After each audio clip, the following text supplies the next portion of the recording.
फर्ज अपने अपने।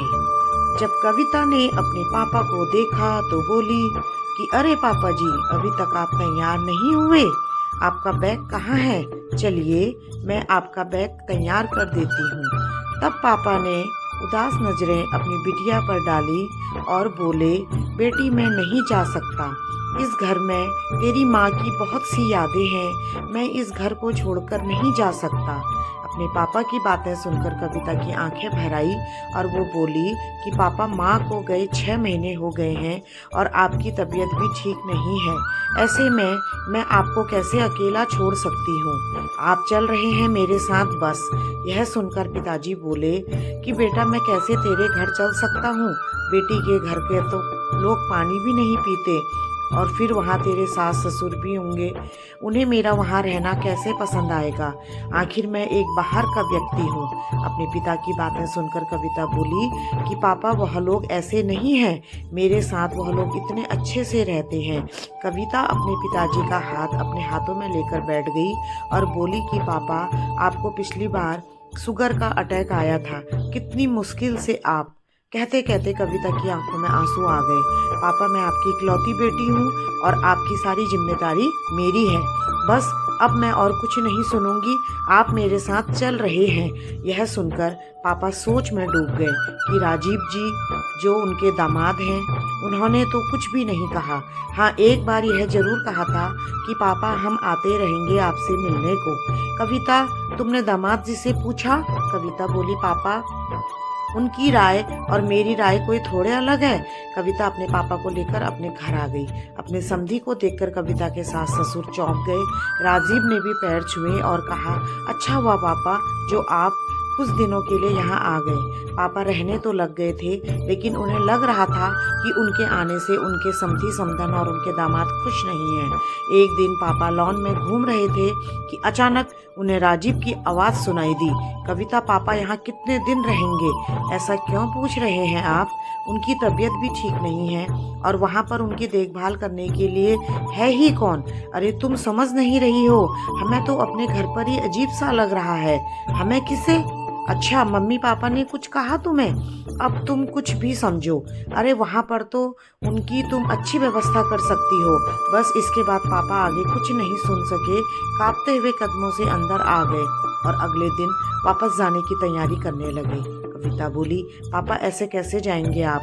यह सुनकर पापा डांटने लगे और कहने लगे कि मेरी फिक्र करना बंद कर और अपने सास ससुर और अपने पति पर ध्यान दे। बेटा, मैं अपना ध्यान रख सकता हूँ। बेटा, बहुत दिन हो गए हैं, अब मुझे जाना चाहिए। कविता ने कहा कि मैं राजीव से बात करती हूँ, आपकी तबीयत भी ठीक नहीं है। जब आपकी तबीयत ठीक हो जाएगी तो मैं खुद आपको छोड़ आऊँगी। देखो बेटा, जिद मत करो, नहीं तो मैं तुमसे नाराज हो जाऊँगा। यह सुनकर कविता रसोई में नाश्ता बनाने चली गई और सोचने लगी कि पापा को जरूर किसी ने कुछ कहा है। नाश्ता करने के बाद उसने कहा कि आज पापा जा रहे हैं। वह अपने सास ससुर और राजीव का चेहरा देख रही थी। यह सुनते ही उन लोगों के चेहरे में एक चमक आ गई। तब उसने कहा कि मैं एक फैसला लेती हूँ। पापा इतनी बड़ी कोठी में अकेले कैसे रहेंगे? सोच रही हूँ कि गरीब बच्चों के लिए उसमें एक स्कूल खोल दिया जाए। पापा और मैं एक ट्रस्ट बनाएंगे ताकि पापा के बाद भी वह स्कूल चलता रहे। और पापा, आपकी तो जमीन भी पड़ी है, उस जमीन को भी बेच देते हैं। उस जमीन की वैल्यू इस समय 2 करोड़ की है और उसे भी ट्रस्ट के फंड में जमा कर देंगे।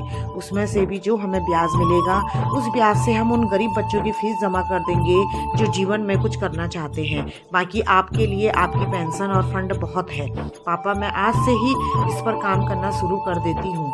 मेरी बातें सुनकर पापा हद्दबद्द से हो गए। राजीव की आंखों के सामने तो अंधेरा छा गया और उसकी माँ का मुंह तो खुला का खुला रह गया। मन ही मन राजीव हिसाब करने लगा। 5 करोड़ की कोठी, 2 करोड़ की जमीन और फंड, इतना बड़ा नुकसान। जब कविता पापा को छोड़कर आई तो राजीव उसका इंतजार कर रहा था। यह सब क्या बकवास कर रही थी तुम? कविता मुस्कुराई और बोली, यह बकवास नहीं, सच है। ऐसा मैं इसलिए करूंगी कि किसी को भी मेरे पिताजी की मौत का इंतजार ना रहे। पापा ने मेरी शादी पर ऐसी कौन सी चीज है जो नहीं दी? राजीव गुस्से में बोला, यह तो उनका फर्ज था। फर्ज सिर्फ लड़की के बाप का होता है क्योंकि उसने लड़की पैदा करने की गलती की है।